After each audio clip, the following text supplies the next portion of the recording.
I'm still gonna shine away, yeah, and tell everyone we're having some fun today. We can go wherever you wanna and do whatever you like. Let's just have a real good time. Assalamu alaikum, alaikum, yeah.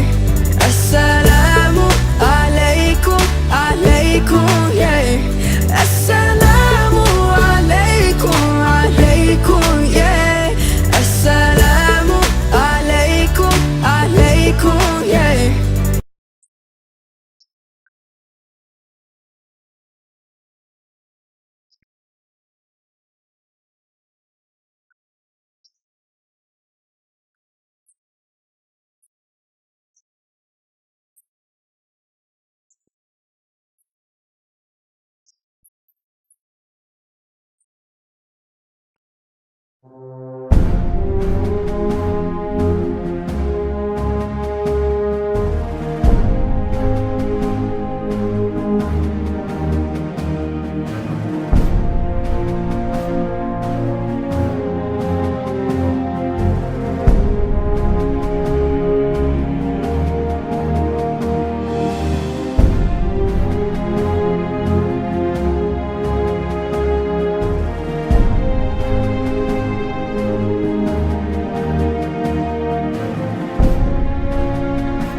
He was raised for greatness. I say to you, what every warrior has known since the beginning of time: conquer your fear!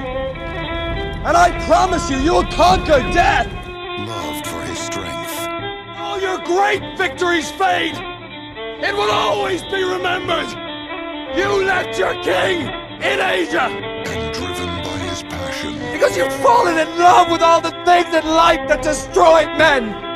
He will never give you the throne now, Alexander. For the freedom. To the ends of the earth and beyond. Zeus be with us!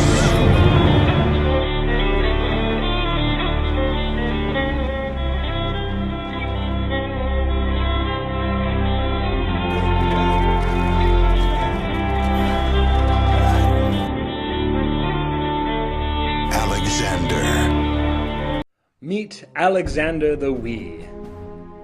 His father, Philip II of Macedon, was king of Macedonia. Alexander's empire spanned more barriers than just mountains and rivers. Cultural divisions, linguistic distinctions, religious differences, all these threatened to tear his empire apart. To unify these disparate cultures into a single civilization, Alexander established Greek-style cities across his empire and installed clever Greeks to run his empire for him. These cities became administrative centers, run by imported Greeks.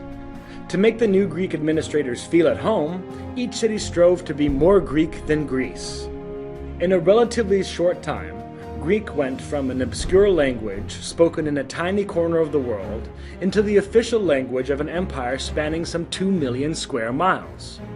This process of spreading Greek culture and language is known as Hellenization and marks the beginning of the Hellenistic period.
Epicurus and Zeno were two philosophers who lived somewhere in the general vicinity of 200 BC and became leaders of two different competing lifestyle organizations which were part religion and part feel-good. Both Epicureanism and Zeno's movement, which was called Stoicism, are important first steps in understanding the branch of philosophy known as ethics, what it means for something to be good or bad, if these values are objective or subjective, or whether they exist at all. Epicurus was a hedonist, which means he believed that good was defined as pleasure. Quite literally, good things were good because they were pleasurable, and bad things were bad because they were painful, and that held true through the entirety of human experience.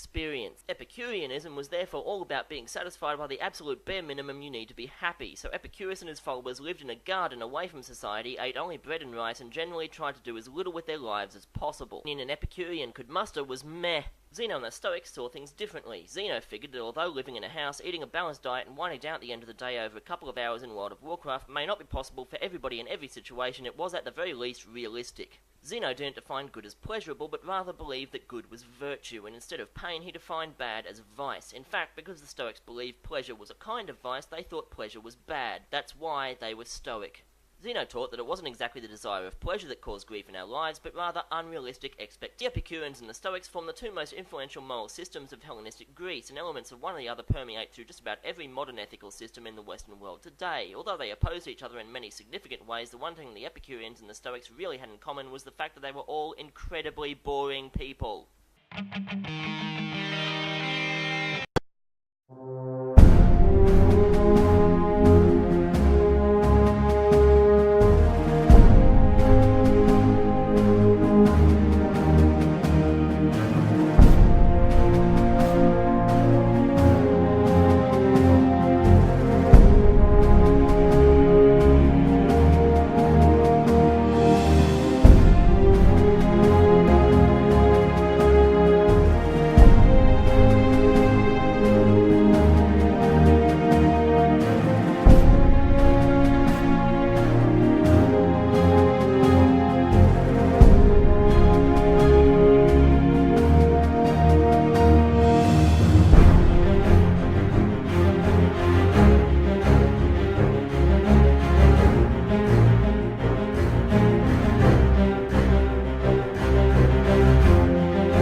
You could try to turn off the sun, I'm still gonna shine away, yeah, and tell everyone we're having some fun today.